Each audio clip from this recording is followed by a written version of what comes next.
প্রায় তো 2 মাস মতো ছিলাম বাবার বাড়ি। তো বাবার বাড়ি থেকে এবার আমাদের বাড়িতে যাওয়ার সময় চলেই এসেছে।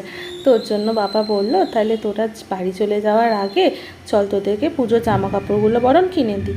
তো আমি বললাম এখনও তো পুজোর ঢের দেরি, তো এত তাড়াতাড়ি কি কিনে নেব? তো তখন বাবা বলল আর সাথে অন্নব তাল দিল যে না, এরপরে দোকানগুলোতে ভিড় হয়ে যাবে, তো তার থেকে বরং এখনই কিনে নিই। সব কিছু তো মোটামুটি পুজোর কালেকশন কম বেশি সব দোকানে উঠেই গিয়েছে। তো ওর জন্য যখন বললো আমি বললাম ঠিক আছে, আর আমরাও আর 1 সপ্তাহ বাদেই চলে যাব। তো আজকে ছুটির দিন রয়েছে, মানে আজকে যেদিন আমরা যাচ্ছিলাম সেদিন শনিবার ছিল, আর রবিবার দিন করে না অর্ণব একদম বেরোতেই চায় না। তো শনিবার একদম বিকেল করে ও বললো যে ঠিক আছে তাহলে আজকেই বরং যাওয়া যাক, আর রবিবার দিন তারপরে ছুটির দিনটা কাটিয়ে তারপরে আমরা সোমবার দিনে আবার চলে যাব। তো আমি বললাম আচ্ছা তাহলে ঠিকই আছে, সকলের যখন তাই মত তাহলে তাই। তো এখন যে কেনাকাটা করতে যাব সেরকম কোনো আগের থেকে প্ল্যানিং ছিলই না আজকে যাব, তো হুট করেই ঠিক হয়েছে বলা চলে। তো ওর জন্য আর কিছুই সেরকম মানে চুলে একটুখানি যে শ্যাম্পু করব বা কিছু সেই সব তো আর মনেই ছিল না, আর হয়েও নি। তো একটুখানি বেশ সাজুগুজু করে শ্যাম্পু ট্যাম্পু করে অন্য দূরে কোথাও যাব সেরকমই ভেবে রেখেছিলাম যে একটুখানি কমলজা যাব কলকাতার দিকে। কিন্তু যেহেতু হঠাৎ করে সবাই ঠিক করলো, আর অর্ণবের আর বাবার দুজনেরই পছন্দ কাঁচরাপাড়ার মার্কেটটা, তো ওর জন্য ভাবলাম ঠিক আছে তাহলে কাঁচরাপাড়াতেই যাওয়া যাক। আর কাঁচরাপাড়াটা এখন এত উন্নত হয়ে গেছে, কলকাতার সকল বড় বড় দোকানগুলো এখন চলে এসেছে, প্রিয়গোপাল বিষয়ী, আদি মোহিনী মোহন, সাহা টেক্সটাইল, সমস্ত কিছু। তো আগেরবারে যখন ছেলে দুটো আরও ছোট ছিল তখন আমরা কাঁচরাপাড়া থেকেই পুজোর কেনাকাটা করেছিলাম। আর ওখানে আমাদের বেশ ভালোও লেগেছিলো একটা বিষয়, যে ওখানে যানজটটা কলকাতার তুলনায় অনেকটা কম, আর কলকাতার দোকানগুলো যেমন একটা থেকে অনেকটা দূরে দূরে, তো মানে একটা থেকে আর একটা অনেক দূরে দূরে, কিন্তু সেখানে এটা একটা সুবিধা মানে কাছাকাছির মধ্যেই ম্যাক্স থেকে ট্রেন্ডস থেকে প্যান্টালুন্স, তারপরে আরও যে বিশাল মার্ট, সমস্ত কিছু একদম কাছেই কাছে। তো ওটা একটা সুবিধা। তো আমরা এই 2-3 বছর ধরেই কাঁচরাপাড়া থেকে কিনছি। তো এর আগে কলকাতার দিকেও যেতাম, কখনো চুঁচড়ো থেকেও কিনতাম, তো আজকে আমরা কাঁচরাপাড়াতেই যাচ্ছি। তো এর আগে আমার শ্বশুর শাশুড়িরও কেনাকাটা কিছুটা হলেও হয়ে গিয়েছে, ওরা কলকাতায় গিয়েছিল কমলজে, ওখানে আমার যাওয়ার বেশি ইচ্ছা ছিল, কিন্তু মায়েদের সাথে তখন আমরা যাইনি, আমরা তো তখন মা বাবার কাছে ছিলাম। কিন্তু মারা আমাদেরকে যখন কেনাকাটি করছিল ভিডিও কল করে সমস্ত কিছু দেখাচ্ছিলে, তো আমি তখন বলে দিচ্ছিলাম আমার জন্য এইটা নাও, ছেলেদের জন্য ওই সাইজটা নাও, এই সমস্ত কিছু। তো যাই হোক আমরা প্রথমেই চলে এসেছি সাহা টেক্সটাইলে। তো এর আগের বছরও আমরা সাহা টেক্সটাইলে এসেছিলাম, তো এটা তো বিশাল বড় করে হয়েছে, এটা মনে হয় এটা নিয়ে 3 বছর হলো এটার আর কি বর্ষপূর্তি হয়েছে আর কি। তো এটা একদমই নতুন বলা চলে। তো এর আগের বছর যখন সাহা টেক্সটাইলে এসেছিলাম আমাদের এদের ব্যবহার এত ভালো লেগেছিল যে সেটা বলবার নয়। শুধু যে ব্যবহার সেটাই নয়, তার সাথে সাথে সাধ্যের মধ্যে, আমাদের বাজেটের মধ্যে, আর বিভিন্ন রকম জিনিস ভ্যারাইটিস সব কিছু ছিল বিভিন্ন রকম রেঞ্জে। তো আমার সবসময় খুব পছন্দের বলতে গেলে খুব বেশি হাই রেঞ্জের কোনো শাড়ি বা কিছু আমার খুব একটা পছন্দ হয় না, কারণ ডেলিকার বেসিসে তো আমি সেভাবে শাড়ি পরে উঠতে পারি না, শুধু অকেশনালিই পরি, আর কোনো বিয়ে থা অনুষ্ঠান পার্বণ এসবের ক্ষেত্রেই পরি, আর বাকি সবসময় কুর্তি চুড়িদার লেগিংস এগুলোই ভরসা। তো ওর জন্য আমার প্রচুর টাকা দিয়ে দামি শাড়ি কিনতে একটু গায়েই লাগে, যদিও একটা আধটা কেনা হয়েই যায়, মায়েরা দেয়, শ্বশুর শাশুড়িরা দেয়, কিন্তু আমি নিজের টাকায় বা অন্যবের টাকায় আমি বলি আমাকে ওই সমস্ত কিছু অত দামি দামি শাড়ি দিতে হবে না, বরং অন্য কিছু দিও। তো আগের বারে তো অর্গ্যানজা শাড়িটা খুব উঠেছিল, তো ওর জন্য আগের বারে একটা অর্গ্যানজা শাড়িও নিয়েছিলাম এই সাহা টেক্সটাইল থেকে, ওটা ভীষণ ভালো হয়েছিল, দামটা খুব একটা বেশি না হলেও কিন্তু ওটা খুব সুন্দর ছিল। তো এবারে আমরা প্রথমেই দোতলায় চলে এসেছি ফার্স্ট ফ্লোরে। তো এখানে আমাদের বাজেট অনুযায়ী বিভিন্ন ধরনের শাড়িগুলো দেখানো হচ্ছে। আমি একটু ওই টিস্যু, তারপরে ওই লিক্রা ব্ল্যান্ড এইসবের মধ্যে আমি খুঁজছিলাম, জর্জেট, সিফন, এইগুলো আমি একটু দেখছিলাম, আমার একটু ওইগুলোর প্রতি বেশি ভালো লাগা আছে সিল্ক বা অন্য কিছুর থেকে। তো তারপরে এখান থেকে সেরকম কিছু পছন্দ হলো না, তো তখন মাকে বললাম তাহলে বরং অন্য একটা জায়গায় যাব, বরং উপরে চলো একটু দেখে আসা যায় কী কী আছে, একটু হ্যান্ডলুমে কয়েকটা জিনিস কিনবো। এবার দেওয়া থাওয়ার জন্যও তো কিছু শাড়ি কাপড় লাগে। তো প্রথমে এসে গোলাপির সাথে এই বটল গ্রিনের কম্বিনেশনের শাড়িটা এত ভালো লাগছিল, কিন্তু যদিও এটা পরে নিইনি, কিন্তু এটা কিন্তু আমার খুব পছন্দ হয়েছিল। আর এই হ্যান্ডলুমের যে কোয়ালিটিগুলো হয় এতটা বডি হাগিং আর আরামদায়ক হয়, ওটাও খুব ভালো লাগে। তারপরে এই শাড়িটাও দেখছিলাম, এই সাদার সাথে রানি আর পিঙ্কের কম্বিনেশনের শাড়িটা আর গোল্ডেন পাড়ের। প্রথমে এটা বাইরে যখন মানে শোকেসের মধ্যে রাখা ছিল তখন বেশি ভালো লাগছিল, কিন্তু খোলার পর আর অতটা আমার ভালো লাগছিল না। আমি একটু লিলেনের মধ্যে কিছু খুঁজছিলাম, কিন্তু লিলেনের সেরকম কোনো কালেকশন ছিল না। তারপরে কয়েকটা হ্যান্ডলুম দেখে নিচ্ছিলাম, এমনিতে তো হ্যান্ডলুমগুলো লাগেই সবসময় পরার জন্য। তো মা একটুখানি বললো তাহলে আমি কয়েকটা হ্যান্ডলুম দেখবো একটুখানি, আর কয়েকটা সবার জন্য কেনারও আছে, তো এখান থেকে তাহলে কয়েকটা পছন্দ কর। তো ওরা আমাদের বাজেট অনুযায়ী খুলে খুলে দেখাচ্ছিল। এখানে বিভিন্ন রেঞ্জেরই শাড়ি ছিল, হ্যান্ডলুমগুলো 650 টাকা থেকে স্টার্টিং ছিল, আর তারপরে দামে তো অনেক দামি দামিও ছিল, কিন্তু একদম স্টার্টিং রেঞ্জ 650 থেকে ছিল। তারপর 1000, 1200, 2000, 2500, 3000, 3500 অবধি ছিল। কিন্তু যাই হোক, তারপর আমরা এগুলোকে ওদেরকে একটা একটা পয়েন্ট করে দেখাচ্ছিলাম যে এই কালারটা দেখাও, ওই কালারটা দেখাও, এইগুলো সমস্ত দেখাচ্ছিল।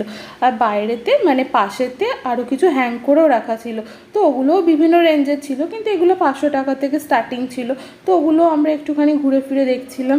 আর এই দেখুন, এই ছেলে দুটো সেদিনকে আপনাদের আর কি বলবো, এই যে মেঝেটা না প্রচণ্ড স্লিপারি জানেন তো, আর ওদের জুতোটার প্রবলেম হচ্ছিল না, ওদের গ্রিপ হচ্ছিল না, ভগবান জানে 10 বার মনে হয় দোকানের মধ্যে হড়কে হড়কে পড়েই যাচ্ছিল। তো শাড়ি কি দেখবো, একে তোরা টেনে টেনে শাড়িগুলোকে নামিয়ে দিচ্ছে, ফেলে দিচ্ছে, সে একরকম, বাবার অন্য দুজনে মিলে সামলাচ্ছিল, তার মধ্যে নিজেরা ধূপ ধাপ পড়ে যাচ্ছিল।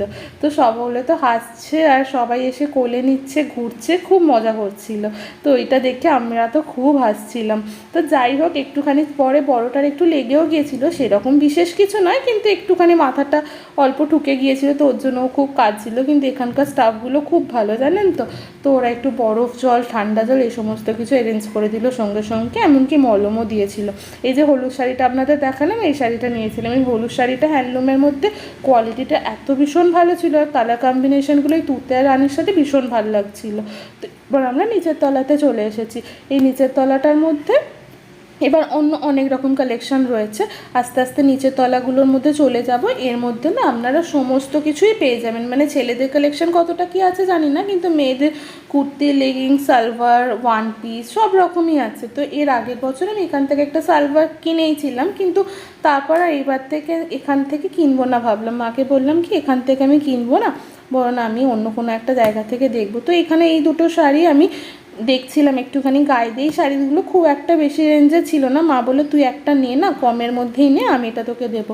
তো দুটোই খুব ভালো লাগছিল, একটা কালারটা খুব ভালো লাগছিল নীলটার, আর লাল যে কালোর সাথে কম্বিনেশনে ছিল ওটা, কালারটা অতটা ব্রাইট না হলেও কোয়ালিটিটা ছিল ভীষণ ভালো, তো ওটার দামটা একটু বেশিই ছিল। তো সবাই বলছিলো তোর যেটা পছন্দ ওটাই নে, কিন্তু তারপরে মা বললো আমার না ব্লুটা বেশি পছন্দ হচ্ছে। তো আমারও ব্লুটা সত্যি বলতে গিয়ে ভালো রকমই পছন্দ হয়েছিল, তো ওর জন্য ব্লুটাই নিয়েছিলাম। তো যাই হোক, তারপর আমরা নিচের তলায় এখানে চলে এসেছি। এখানে না সমস্ত ওই ধরনের মলমল, তারপরে ছাপা শাড়ি, তারপরে বাটিক প্রিন্টের শাড়ি, এই জিনিসগুলো অনেক রয়েছে। তো এখান থেকেও আমরা কয়েকটা শাড়ি দেখছিলাম। আর এখানে না এই যে সেকশনটা আমরা এখন শাড়ি দেখছি, ওখানে না বাই ওয়ান গেট ওয়ানের ব্যাপার রয়েছে, মানে একটা কিনলে আর একটা ফ্রি। ওই 950 টাকা করে পড়ছিল, তার মানে ওই এক একটা মোটামুটি 475, 450 এই রকমের আশেপাশেই পড়ছিল। তো তারপরে ছেলে দুটোকে নিয়ে ওখানকারই একটা স্টাফ এত খেলছিল, আর ছেলেগুলো এত এনজয় করছিল হু হা করে, আমার তো সেটা দেখে ভীষণ ভালো লাগছিল। ওরা এই কাপড়ে এই যে রাংতার রেলটাকে নিয়ে খেলা করছিল, আর দাদাটাও ভীষণ ভালো ছিল, দাদা হোক কি ভাই হোক মানে যাই হোক, তো ও ভীষণ ভালো ছিল, ওদেরকে একদম আগলে রাখছিল।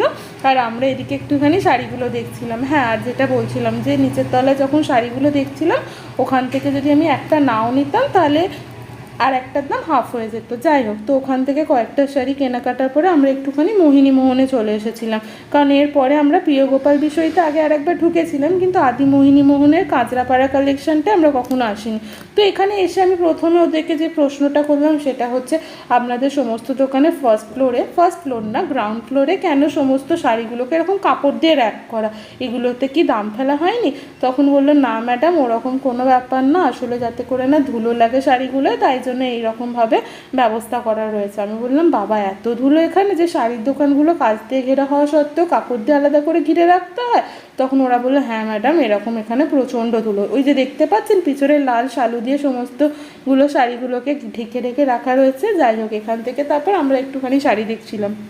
একটু ভালোর মধ্যে, তো বিশাল কিছু দামি নয় কিন্তু একটু ভালোর মধ্যে। তো তখন মা বললো তোকে তো শ্বশুর শাশুড়ি একটা শাড়ি দিয়েইছে, আর আমাদের থেকে তাহলে তোর বাবার থেকে একটা শাড়ি নে। তো সেগুলোই দেখছিলাম, আর মা নিজের জন্য একটা শাড়ি দেখছিল। তো এখান থেকে বিশেষ সেরকম কিছু শাড়ি কিনিনি, দুটোই কিনেছি। এই যে গ্রিন কালারের শাড়িটা দেখছেন, গ্রিন কালারের সাথে কালোর কম্বিনেশনে এই শাড়িটা বেশ সুন্দর ছিল জানেন তো। ছবিতে যদিও কালারটা অতটা বোঝা যাচ্ছে না, কিন্তু অরিজিনালি কালারটা ভীষণ সুন্দর ছিল। মায়ের আমার একদম সবুজ রং পছন্দ না, কিন্তু তারপরেও আমি বললাম মা এটা তোমাকে পরলে খুব ভালো লাগবে। তো তারপরে মা আমার কথা শুনে নিয়েই নিল। তো যাই হোক, তারপর ওখান থেকে আমিও একটা জর্জেটা সিফনের খুব সুন্দর শাড়ি কিনেছিলাম, কিন্তু সেটার আর ভিডিও করা হয়ে ওঠেনি। তারপরে এই সমস্ত কিছু করতে করতে আমরা একটু ট্রেন্ডসেও গিয়েছিলাম। ওখান থেকে আমাকে অনেকগুলো কুর্তি, তারপরে কটসেট, এই সমস্ত কিছু কিনে দিল। ওখান থেকে আমার বাবার জামা, অর্ণবের বাবার জামা, অর্ণবের জামা, এই সব কিছু কিনে নিয়ে তারপর আমরা একটুখানি ঢাকেশ্বরীতে খেতে চলে আসলাম কল্যাণী। আর এখানে দেখুন না, আমরা বলছি তোরা বড় হলে কতই না বদমাইশি করতিস আর কাঁদতিস, আর সবার জন্য কিনেছো, আমাদের জন্য কিছু কেনোনি। তো ন্যাড়া কার্টুনগুলোর জন্য আর কিছু কেনা হয়নি জানেন তো। তো ওখান থেকে একটাও পছন্দ হচ্ছিল না, তখন বললাম তাহলে আমাদের ওখানে ত্রিবেণী থেকে বা মগরা থেকে দেখবো, আর অনলাইনেও তোদের কিছু দেখবো। তো ওর জন্য সকলে ওদেরকে নিয়ে হাসাহাসি করছে যে হ্যাঁ ওদেরকে শুধুমাত্র বিস্কুট খাইয়ে নিয়ে বাড়ি চলে যাচ্ছ, দিয়ে এই সমস্ত গল্প গাছা করছে। আর খাবারের জন্য আমরা একদম ব্যাকুল হয়ে ওয়েট করছি, এত মারাত্মক খিদে পেয়ে গেছে যে কি বলবো। তো এখানে প্রথমে আসতেই যে ঠান্ডা জলটা দিল, সেইটা তো আমি আগে ঢকঢক করে একদম এক বোতলের প্রায় নিমেষে শেষ করে ফেলেছি। আসলে অনেকক্ষণ পরে দুপুরবেলা খাওয়া দাওয়া করে ঘোরাঘুরি করছি তো ওর জন্য খিদেও যেমন পেয়েছে, টেস্টটাও সেরকম পেয়েছে। তো এখানে যে বিরিয়ানিটা ভীষণ ভালো হয়। তো আমি তো বললাম আমি মাটন বিরিয়ানি খাবো, কিন্তু আমার সাথে আর কেউ রাজি হয়নি। তো আমি বললাম ঠিক আছে, কাউকে খেতে হবে না, আমি তাহলে বিরিয়ানি খাবো। তো অন্য বলছিল আর যদি তুই কিছু স্টার্টার খাস বল। তখন আমি বললাম না স্টার্টার ফাটার কিছু লাগবে না, স্টার্টার খেতে গেলে তারপরে বেকার খেতেও পারবো না, আর তারপরে আরও অনেক কিছু সময়ও লেগে যাবে, তার থেকে বিরিয়ানিটাই বরং তাড়াতাড়ি খেয়ে নিই। তো এই সমস্ত কিছু করতে করতে আমাদের বিরিয়ানিটাও চলে এসেছে, আর তার সাথে সাথে বাকি আইটেমগুলোও চলে এসেছে। আর বাকি আইটেমের মধ্যে ওরা সকলে বললো আমরা তান্দুরি রুটি খাবো, আর তার সাথে নিয়েছিল চিকেন ভর্তা, চিকেন মশলা। চিকেন মশলাটা তো ভালো ছিলই, কিন্তু চিকেন ভর্তাটা ছিল ভীষণ ভালো, মানে এত টেস্টি হয়েছিল। আমি একটুখানি টেস্ট করে দেখলাম যে ভীষণ ভালো খেতে হয়েছে। তো যাই হোক, এবার আমরা সকলে খাওয়া দাওয়া করে বেরিয়ে পড়লাম। আজকের ভিডিওটা এই পর্যন্তই, খুব শীঘ্রই নতুন ভিডিও নিয়ে দেখা হচ্ছে। ধন্যবাদ।